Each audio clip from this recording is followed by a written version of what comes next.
Production.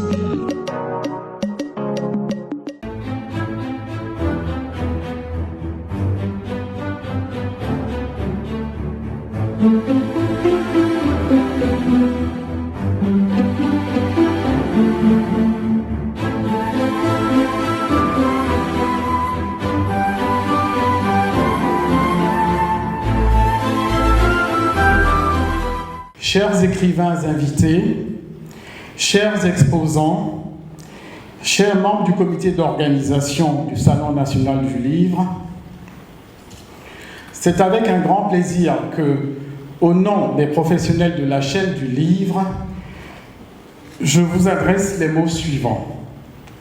Les acteurs et professionnels de la chaîne du livre au Bénin sont heureux d'apprécier que le Salon national du livre prend de l'ampleur chaque année, que l'État et le ministère de tutelle promulguent les textes relatifs à la politique nationale du livre et de la lecture publique et que les professionnels de la chaîne du livre soient associés 4 à 6 mois à l'avance à la préparation du Salon national du livre.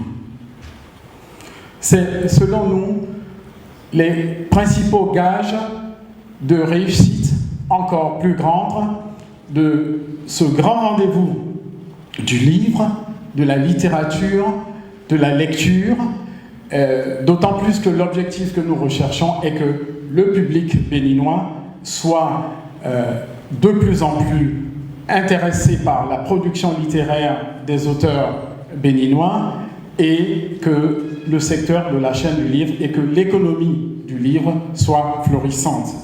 Parmi les invités spéciaux, nous avons l'honneur d'accueillir Goz, de la Côte d'Ivoire, Sami Tchak, de la France et du Togo, Kanyalem du Togo, Eric et Joël Décalé du Gabon, Kwamtawa du Cameroun, Iman et Nitayo du Bénin, mais également de la France, qui sont tous des passeurs de mots, des agitateurs d'étoiles et dessinant, grâce à leurs œuvres, des géographies imaginaires ou réelles, qui savent nous ancrer sur nos territoires intérieurs, en même temps qu'elles nous plongent dans une antériorité dépaysante.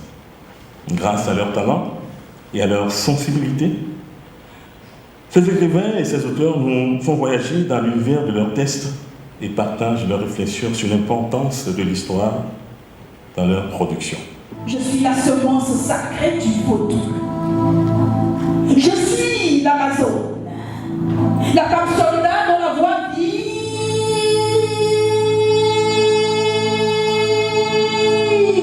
de vie au son des canons. Je suis la vaillante qui va de mont en mont à affronter les touches à mon pays sans zinzin. Mesdames et messieurs, la question mémorielle qui rend intemporel notre patrimoine a inspiré la vision du gouvernement qui, depuis 7 ans, a entrepris de remettre à jour des éléments de notre histoire. La restitution, le 10 novembre 2021, par la France, des trésors royaux du Dahomey, il faut bien le dire, et leur exposition, l'érection sur les grandes places du Bénin des personnages historiques, la construction et la réhabilitation des lieux de mémoire et des musées historiques traduisent cette volonté de l'appropriation de notre narratif. Le Salon national du livre, tout en offrant cet espace à la réflexion, se veut également le lieu de la transmission. Pour cela, un clin d'œil est fait à la jeunesse avec les auteurs et spécialistes des littératures jeunes. Ceux-là même qui savent, par leur style, leurs ellipses et métaphores, s'adresser aux enfants et parler à leur cœur, à leur intelligence. Au nom du gouvernement béninois et de son chef, vous réitérez toute notre gratitude. Terre de rencontre et de brassage, le Bénin est aussi terre de passion créatrice qui inspire autant qu'il stimule et offre à tous son potentiel artistique et littéraire.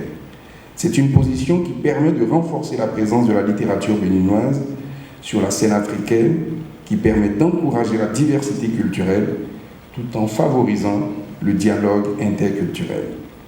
Si la créativité littéraire est l'âme qui nourrit l'esprit et le cœur, comme dit l'écrivain nigérian chinois Achebe, alors les autres relais de la chaîne permettent de transformer l'essai en produit qui ouvre les portes des mondes inexplorés.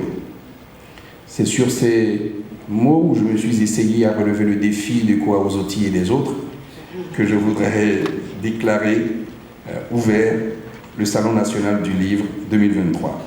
Vive le livre au service du développement. Je voudrais vous remercier infiniment. J'ai donc décidé d'infliger à ma plume la peine de l'insomnie. Et à force de les contraindre, elle est devenue une véritable bête de nuit. On aurait dit qu'à chaque lune, elle redevient étrangère et nouvelle. Mesdames et messieurs, depuis ma rencontre avec elle, moi je ne vis que des plumes de miel. La littérature en tant qu'ensemble d'œuvres littéraires, orales ou écrites, est un objet de l'histoire. La littérature est dans l'histoire. D'autre part, la littérature peut prendre l'histoire comme son objet, comme un matériau. En tant qu'ensemble d'œuvres littéraires, orales et ou écrites, donc, la littérature est un objet de l'histoire.